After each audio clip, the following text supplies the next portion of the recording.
नमस्ते साथीहरू, यहाँहरूका सामने म छोटो भिडियो लिएर उपस्थित भएको छु।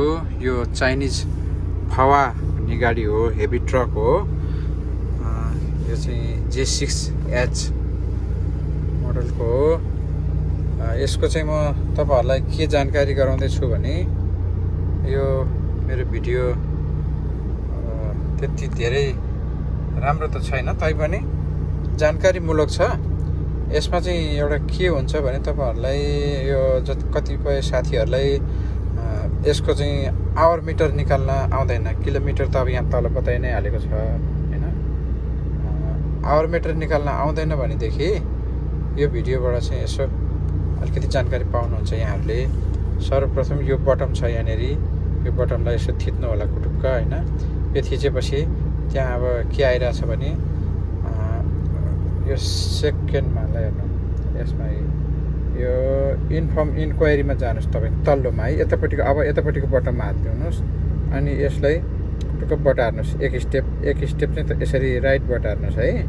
त्यो गरेपछि तपाईलाई इन्फर्म इन्क्वायरी भनेर आयो भने फेरि यही बटममा तपाईले एकचोटि कुटुक्क थिच्नुस्। यो यसपछि के आयो, त्यसपछि यो हेर्नुस् है, फ्युल कन्ज्युम हिस्टोरी इन्फर्म हैन, टोटल इन्जिन आवर भनेर आयो हैन।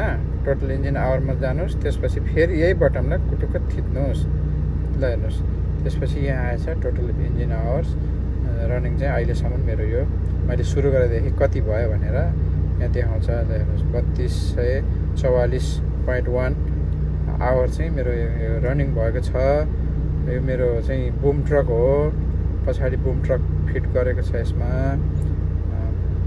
करेन्ट इन्जिन आवर चाहिँ ल हेर्नुस् यहाँ 4 घण्टा आजको, यो चाहिँ आजको रनिङ चाहिँ यसरी देखाउँछ। यो पर डेको देखाउँछ, टोटल माथि देखाउँछ।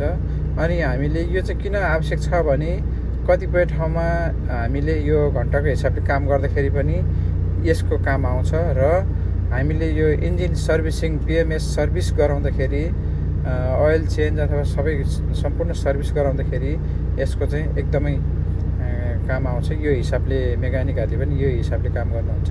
त्यो भएर यो चाहिँ प्रत्येक सर्भिसमा हामीलाई चाहिन्छ। आवर मिटरको मतलब चाहिँ यो हो। निकाल्ने तरिका मैले तपाईहरुलाई बताइहालेँ है।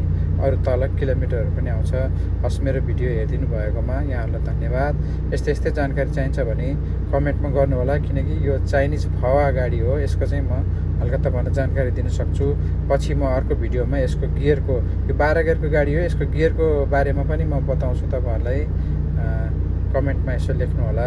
धन्यवाद। भिडियो हेरिदिनु भएकोमा धेरै धेरै धन्यवाद।